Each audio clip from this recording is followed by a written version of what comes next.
Hey guys, welcome back to the channel. So after a few days in Bangkok meeting with families and running errands, we are ready to go home to Chiang Mai. We left Bangkok at about 9 o'clock and this time there won't be any overnight trip. It will just be the solid 8-hour drive back home to Chiang Mai, stopping at around 1 at KAMPANGPHET to have lunch at my friend's place.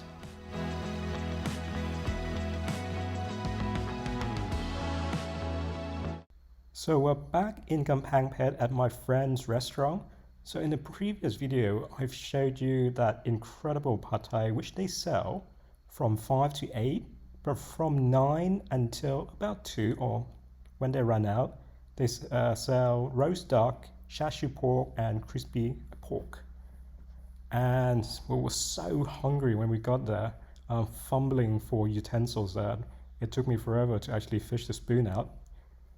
And there it is, the Charsiu pork with generous helping of thick gravy over that lovely tender pork, and of course the soft boiled egg. It also comes with a steaming hot peppery soup, and we order a side order of rice each as well.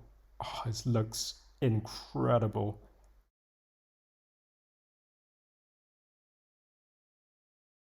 I'm just going to pick up a piece of the Charsiu pork just for that classic close-up shot. Look at how moist and juicy that pork is. It's incredible. It's very, very rare to find Charsiu pork Thai style being this incredibly juicy. And oh, it's just so good.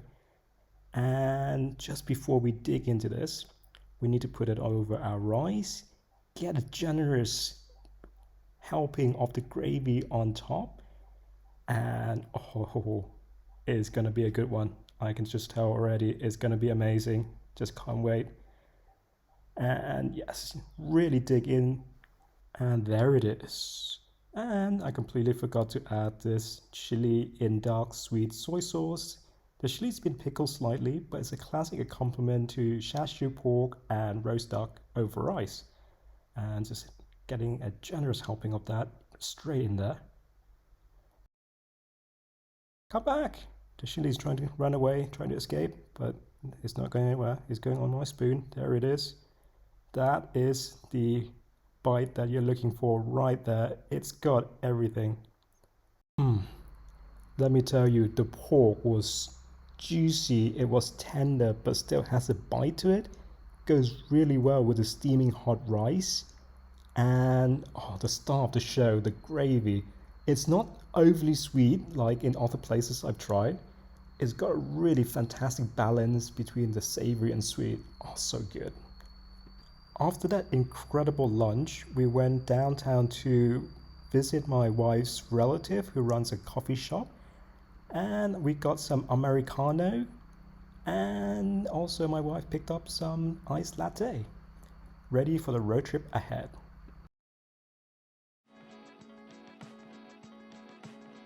10 minutes after we left KAMPANGPHET, we ran into a massive rainstorm. I'm actually a big fan of overcast and rainy weather. It's just something really magical about it, and how it transforms the landscape is just really amazing. But what about you guys? Are you a fan of the rainy seasons and overcast weather? Let me know in the comment below.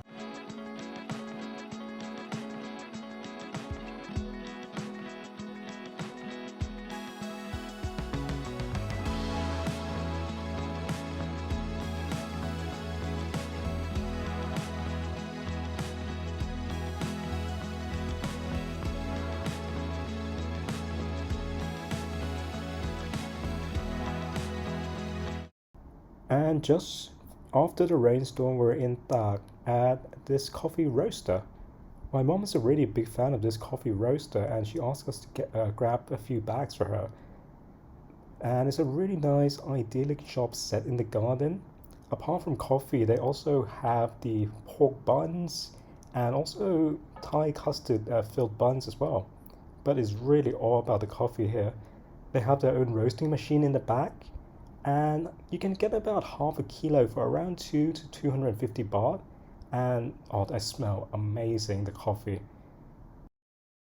And they have locally sourced produce from the area as well. This is honey collected from the forest in Sukhothai.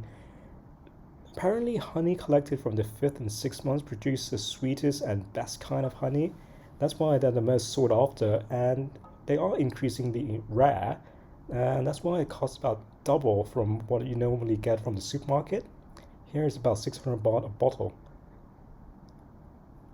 And they also grow their own produce in the back. Last time we got some really amazing melon, so I took a quick peek around the back to see what they're growing, and not much is happening really. It's all very empty at the moment. I guess because it's a rainy season, so not much is happening. But oh, just look at that scenery. It's really beautiful out here.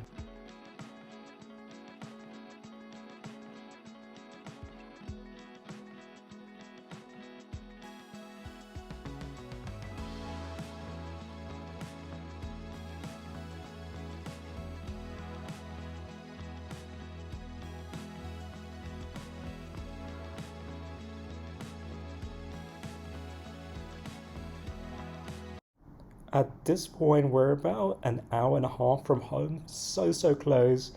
And guess what happened?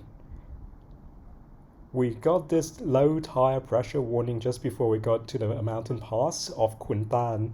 So luckily there was a Shell or petrol station, and apparently the car didn't exactly tell me which tire needs topping up.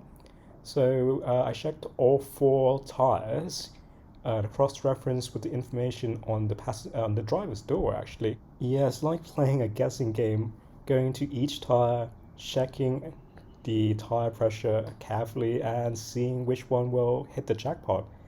But as it turns out, it's a bit of a phantom warning, but it's better to be safe than sorry, and also it gives me quite a good opportunity to get a bit of a stretch after a long drive. And yeah, so we're really close to home. It's not too far now, really.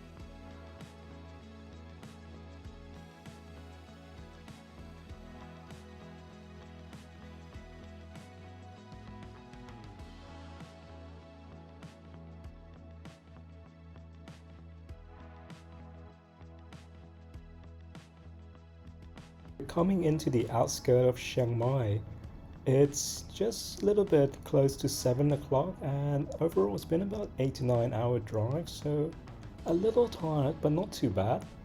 But oh, there it is, the finish line, the welcome to Chiang Mai sign. We're finally home, yay!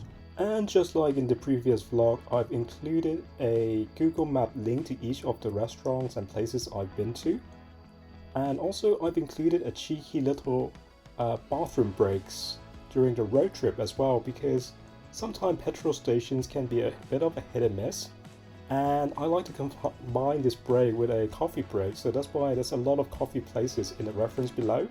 But at least you're guaranteed to have good coffee and good facilities to use while you're on the road trip from Chiang Mai to Bangkok. If you like the content, please click subscribe and also click on the bell notification for any further updates from this channel. Thank you so much and take care everyone.